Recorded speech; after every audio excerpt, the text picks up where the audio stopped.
Hey everyone! Today I'm going to show you a way to determine the daily bias using price action. Many people know that we use pure tree ranges for all sorts of things. However, it's always good to keep a bit of price action in mind. That's why I'm going to show you a strategy we use to always determine price action before using pure trees. And then you can also combine it when things are a bit unclear, so you can simply stack more confluences for yourself. First, we need the market maker tool for this. Let's activate it first, and here's the cool thing: you can adjust it to fit your strategy, choose time cycles or quarterly theory. I'm going to use quarterly theory now because I generally trade that more than time cycles. I'm going to turn off the weekday levels now. You can also hide them if it's too much for you. And the strategy itself is easy. You simply look for the first invalidation that comes after a sweep. For example, here we have a previous month low and previous month high. And that means we see it like a time cycle. When we sweep here, we assume that we always target the other side, and we always have a key ASD here, either a fair value gap or a key ASD. I'll show you that in a moment. And that will be our invalidation. For example, let's say this is the fair value gap.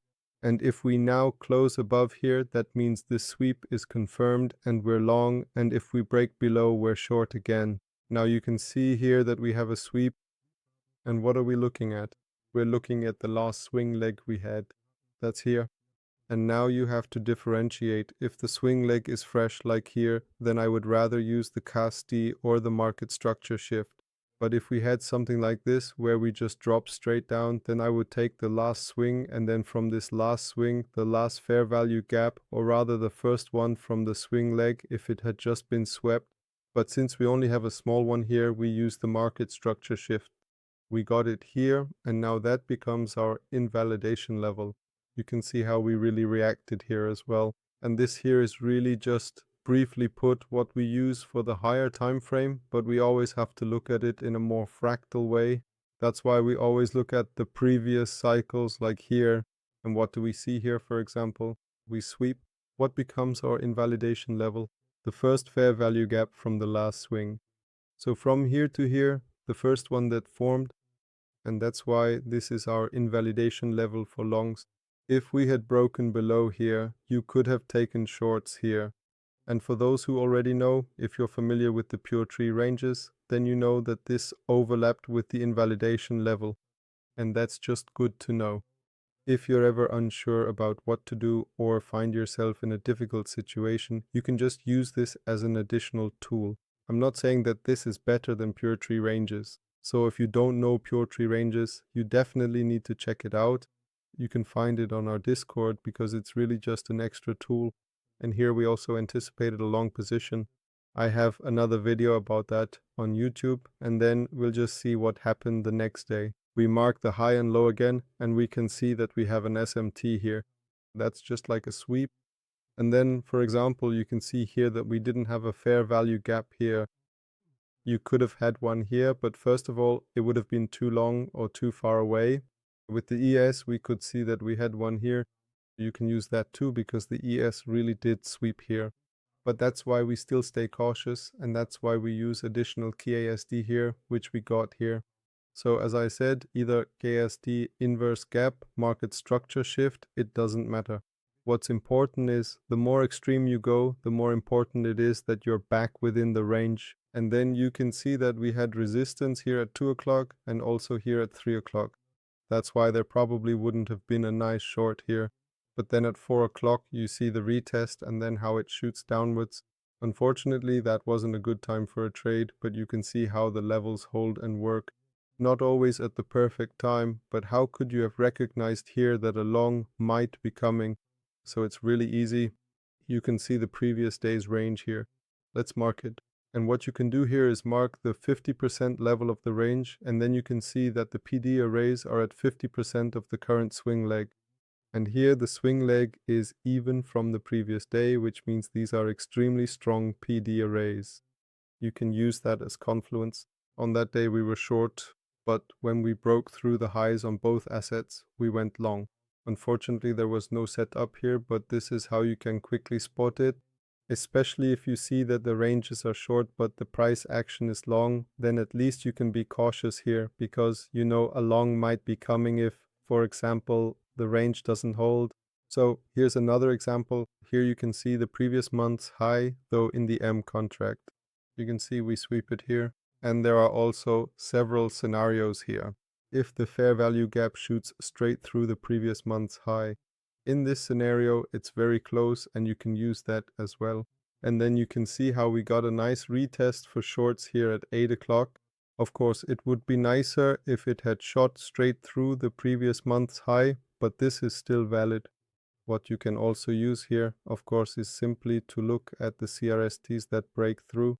For example, here is the order block, and then you can see that the larger one wasn't invalidated, and you just know that you need to be careful here. Here it's the same, here we sweep and it was never broken through. Here we continue to go long, we sweep this. You can use that. In this case, I would theoretically even use the candle or just the wick. That's up to you. But to be honest, I would use the candle. You can also use the last black one. That's not a problem. Both are correct. Don't let anyone tell you that there's a right or wrong way to do it. The main thing is that you always do it the same way. And then you can see here, we sweep again. Here it's clearer again, the candle, and you can see how these candles really serve as support and resistance. Here we sweep again. Here I would use this one. And then you can see that at 9 o'clock we take out the highs here. We shoot through, use that as resistance at 10 o'clock, and then we get the shorts. And here you can do exactly the same thing. We sweep, it holds here, or it should hold here. We sweep, it should hold here. We sweep here, and it should hold here. We sweep here, then this has to hold, or rather, this is the invalidation, and you can keep doing this the whole time.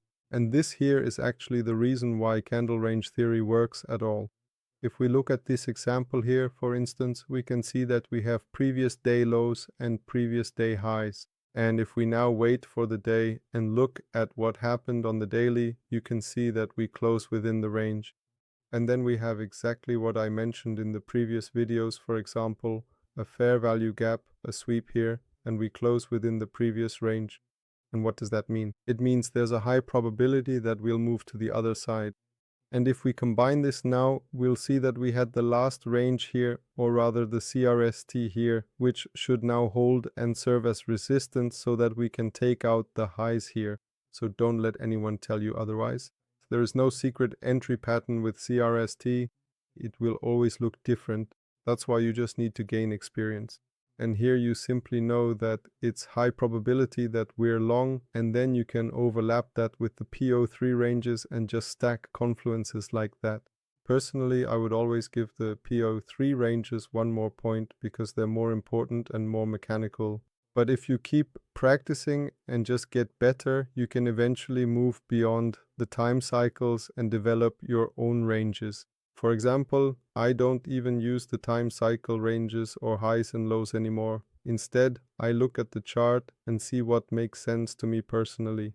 And then, for example, you can simply see here that you also have a fair value gap as an additional factor.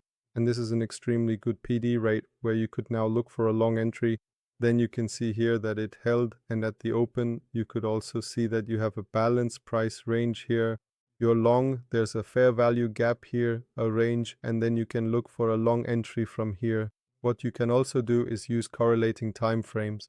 For example, like here, if you have a daily sweep, you look for a 1 hour candle range or CRT, with a weekly sweep 4 hours, with a 4 hour 15 minutes, with a 1 hour 5 minutes.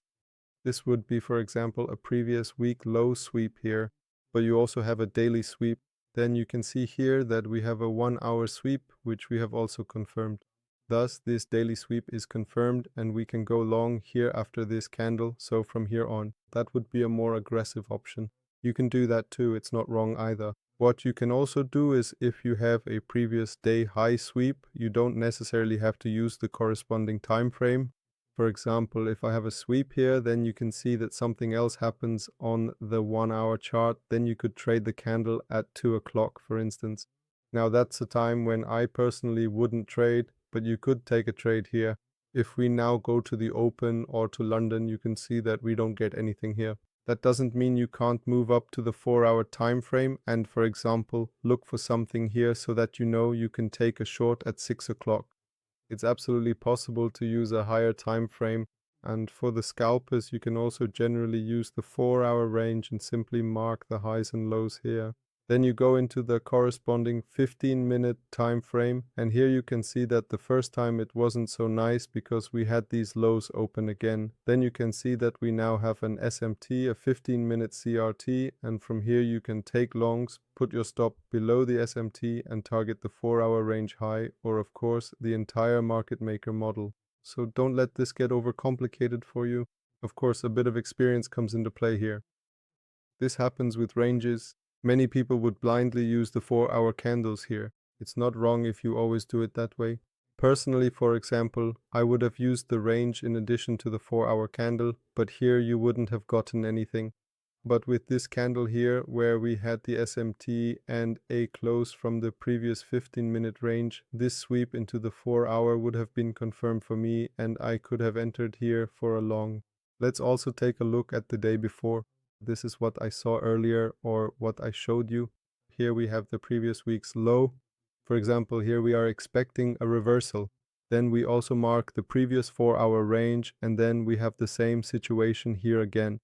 As you can see, we have an SMT here. We have a close from the previous range or within the previous range. If I'm long, I don't care what happens with the range high. Here, I would personally take a long position if I were trading on the 15-minute chart, and then you can also target the range high or the entire market maker model.